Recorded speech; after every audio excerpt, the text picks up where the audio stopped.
2장 무의식과 욕망, 욕망하는 기계에서 욕망의 다양체로 1.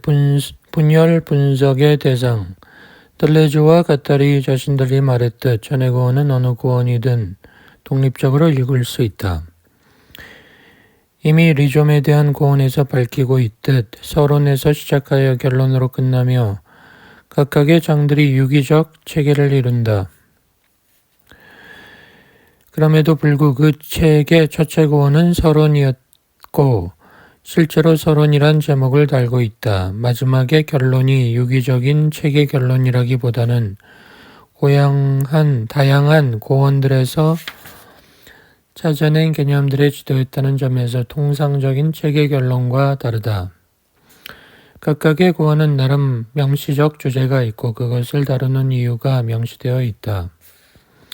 표면적 주제는 제목에 있다시피 늑대인간에 관한 것이고 내용도 늑대인간에 관한 프로이트 분석을 비판하고 있는 것이다. 이를 통해 프로이트 정신분석학의 비판을 하는 것이다. 늑대인간에 대한 서술로 본다면 이 구원을 따로 쓴 이유를 이해하기는 쉽지 않다. 늑대인간에 대한 분석을 비판하는 것이라고 하기에는 늑대인간에 대해 저자들이 갖고 있는 생각도 열심히 펼쳐 보이지 않는다. 제10고원 등에서의 한스 소년의 말되기에 대한 서술과 비교하면 늑대되기에 대한 서술은 미흡하다. 기관 없는 신체를 만드는 문제로서 학문기계에 대한 서술은 차라리 제6고원에서 서술되고 있는 게 더 상세하다. 오디푸스 장치와 반오디푸스 장치에 대한 서술은 조금만 등장할 뿐이다. 이런저런 고심 끝에 내가 도달한 생각은 책에 관한 전통적 단어들을 다시 끌어들여 말하자면 이 고원의 주제는 분열 분석의 대상이라는 것이다. 분열 분석이란 프로이트가 말하는 정신분석과 대비되는 의미에서 명명한 이름이다. 이들이 무의식이란 말을 사용하려는 순간 우리는 이들은 프로이트가 사용했던 무의식 개념에서 자유로울 수 없다. 분열 분석이 대상으로 설정한 무의식은 정신분석에서 대상으로 설정하는 무의식과 다르다.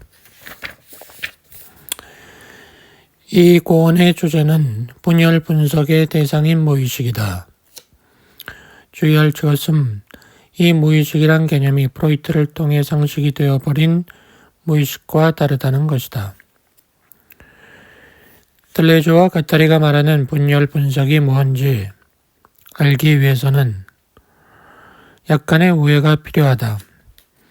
우리는 늑대인간에 대한 프로이트의 서술을 소개하고 그에 대한 저자의 비판을 요약하는 식으로 이 고원에 접근하는 것보다는 차라리 안티오디푸스에서 저자들이 무의식에 대해 제시하고 있는 새로운 명제들을 통해 무의식 개념에 접근하도록 하겠다.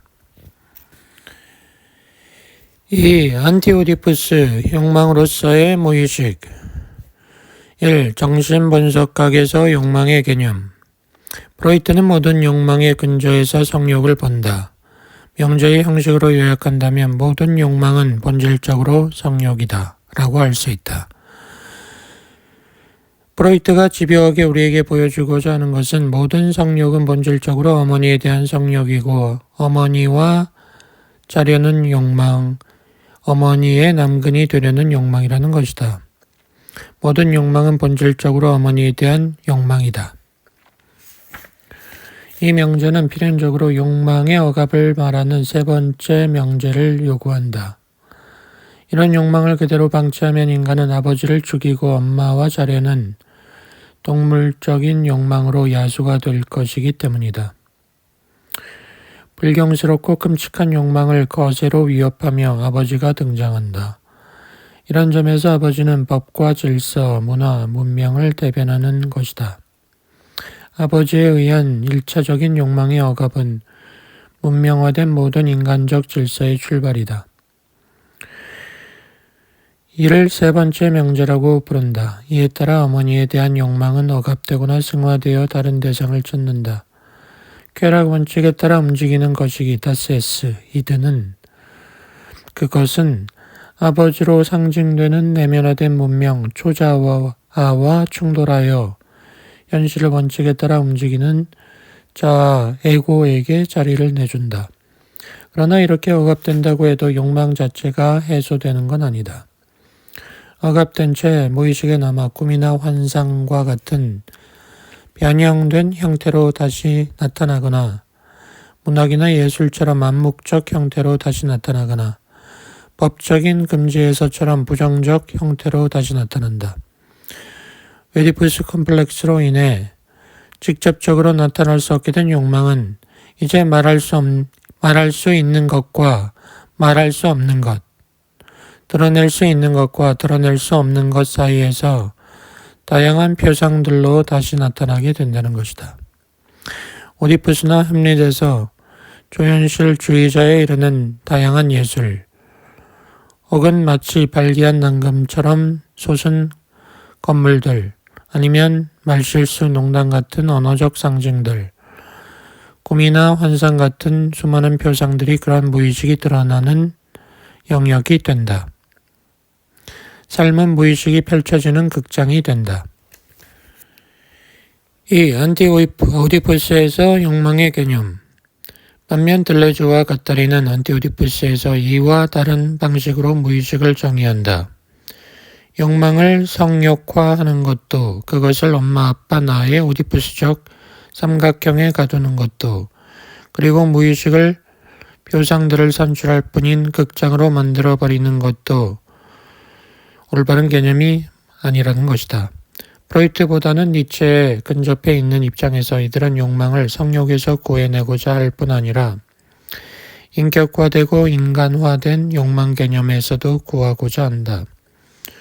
욕망이란 하고자 함이고 따라서 그것은 굳이 어떤 대상과 성교하고 싶다는 것에 제한될 이유가 없다. 놀고자 함, 사유하고자 함, 말하고자 함, 무언가를 새로운 방식으로 하고자 함, 살고자 함 등등 모든 하려함이 바로 욕망이라는 것이다. 그러나 그것만이 아니다. 가령 나는 이라는 단어 없이 생각한다라는 단어를 사용할 수 없기에 데카르트는 나는 생각한다 라고 하려면 나가 존재하지 않으면 안 된다고 했다. 이는 문법이 그렇게 사유하게 했던 것이다. 문법이 그렇게 하고자 한 것을 데카르트가 말한 것이다. 따라서 모든 동사에 모든 활동에 주어 내지 주체가 존재된다고 하는 주체 철학적 사유란 문법에 내재하는 욕망, 문법에 내재하는 권력의지에 따라 사유하는 것이다. 이런 점에서 주체나 자아가 실체하는 실체라는 생각은 문법에 내재한 권력의지의 표현이고 문법의 욕망인 것이다. 침대를 보면 눕고 싶어지고 키보드를 보면 두드리고 싶어지는 것도 이와 같다. 펜으로 쓸 때는 도식을 그리며 사유하지만 워드 프로세서를 쓸 때는 그렇게 하지 못하고 기표들의 선형적 배열에 따라 사유하는 것은 나의 욕망이라기보다는 펜이나 워드 프로세서에 속한 욕망이다. 책상에 앉으면 책을 보게 되고 침대에 누우면 잠이 오는 것은 나의 의지라기보다는 책상이나 침대에 속하는 의지다. 펜과 내 손이 만나서 형성되는 욕망, 워드 프로세서와 내 손이 접속하여 형성되는 욕망이고 책상과 내 신체가, 침대와 내 신체가 만나고 접속하여 작동하는 욕망이다. 이렇게 보면 욕망이란 오직 인간이나 생물체의 전유물이라고 하는 생각은 편협한 자기중심주의다. 그것은 어떤 활동을 하기 위해 만나고 접속하는 신체들에 속하는 것이고 그 신체들을 접속하여 작동하게 만드는 요인이며 그러한 작동을 통해 무언가를 생산하는 요인이다. 그것은 성욕도 아니고 인간이나 생물의 욕망도 아니다. 그것은 어떤 신체들이 접속하여 에너지나 힘의 흐름을 절단하고 채취하게 하는 생산적 능력이다. 성에 관련된 욕망은 리비도의 흐름을 절단하고 채취하는 방식으로 작동한다. 먹고 마시는 것과 관련된 욕망은 영양소의 흐름을 채취하는 방식으로 작동한다. 기계란 스스로 움직이지 못하며 물리적 법칙에 따라 동일하게 움직이는, 그래서 생명이나 유기체와 대립되는 그런 것이 아니다. 그것은 다른 것과 접속하여 어떤 흐름을 절단하고 채취하는 방식으로 작동하는 모든 것을 말한다. 욕망은 기계와 대립되는 것이 아니고 하나의 동일한 것을 이룬다고 해야 한다. 욕망은 기계로서 존재한다고 할 수 있다. 욕망과 기계를 하나로 연결하여 욕망하는 기계, 머신 데지란트라는 개념을 만들었다. 욕망은 기계고 기계들의 종합이며 기계적 배치다. 즉, 욕망하는 기계다. 이런 의미에서 이들이 말하는 욕망은 기계와 대립되는 생명의 고유한 어떤 게 아니고 흔히들 비난하는 생기론, 바이탈리즘적 실체와 상관이 없다. 차라리 반대로 기계의 욕망, 기계적인 욕망이란 점에서 생기론과 반대되는 욕망의 개념이다. 욕망은 표상이나 환상을, 다시 말해 현실적이지 않은 어떤 대상을 생산하는 게 아니고 직접적으로 현실적인 기계를, 실제적인 것을 생산한다.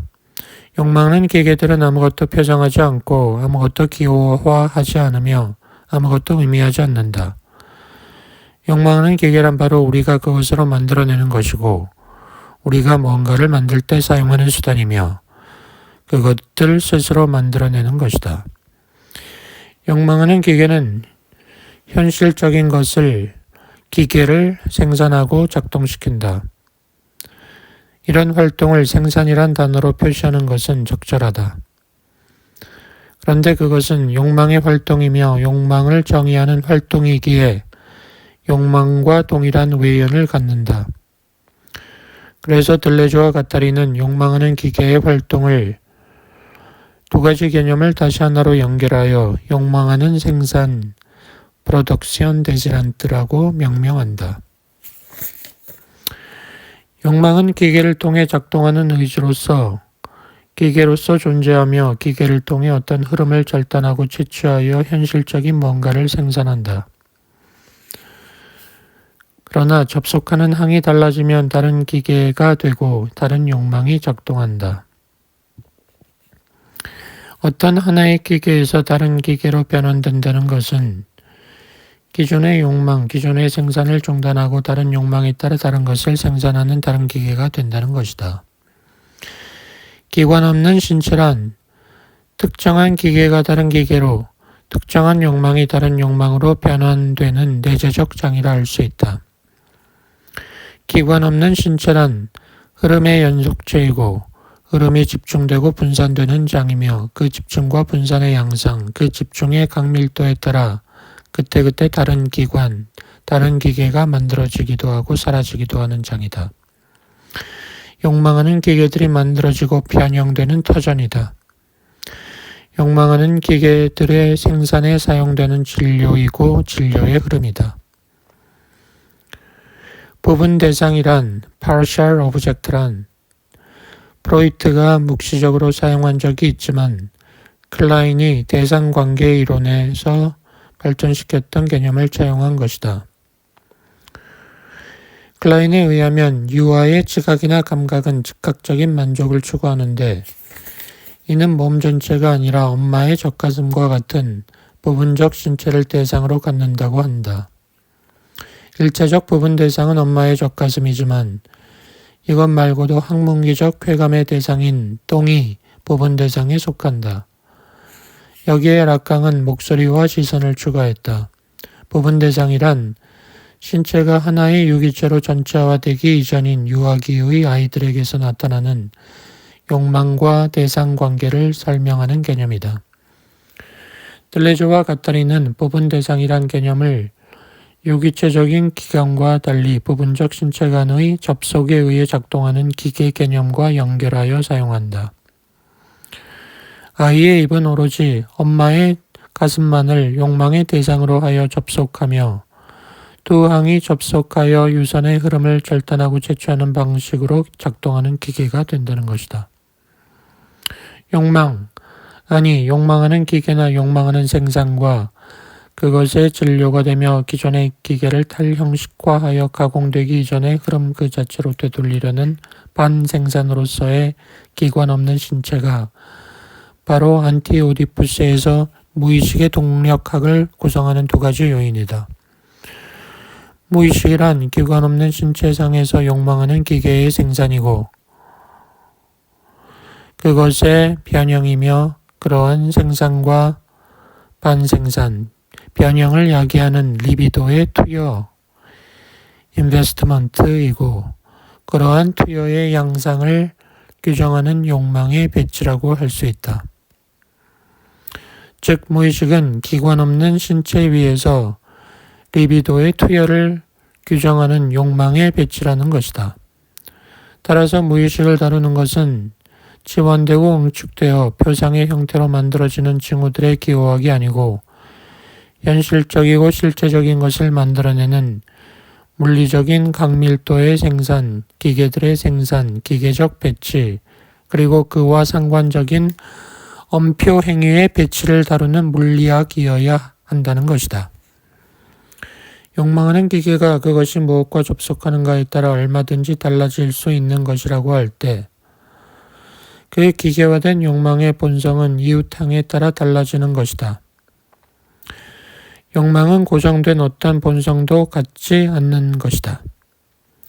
다만 관계에 따라 접속되는 이웃항에 따라 외부에 포함시켜 마땅한 이웃항과의 관계에 의해 다른 본성을 갖게 된다는 것이다.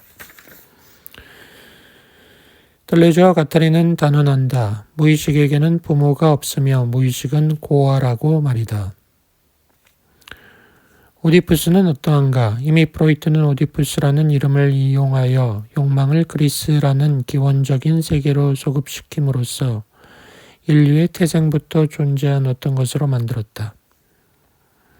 레비스트로스는 친족관계의 기본 구조에서 다양한 원시사회에 존재하는 근친상간 금기를 보편성의 형태로 찾아냄으로써 이런 소급을 인간의 조건 자체에 결부된 것으로 밀고 나갔다. 오디푸스가 이렇게 원시사회로부터 혹은 고대사회로부터 존재해온 것이라면 오디푸스적인 욕망의 존재와 그것의 좌절 그리고 어머니에 대한 욕망과 부친 사례의 욕망에서 기인하는 죄책감 또한 인간의 조건이라는 것을 부정할 수 없지 않은가.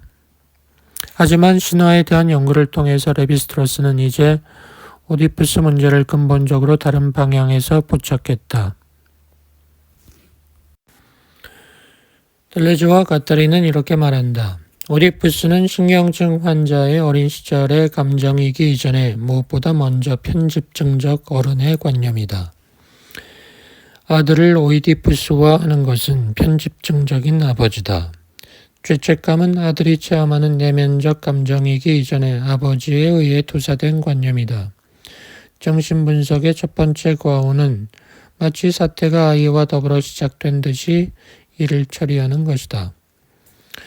안티오디푸스에서 저자들은 욕망하는 기계와 그것이 커다란 규모의 집합체를 이루는 사회적 욕망을 구별한다.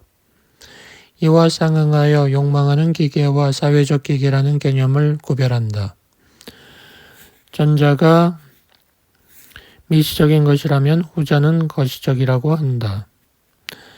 이것은 분자적인 것과 몰적인 것의 구별에 대응하기도 한다.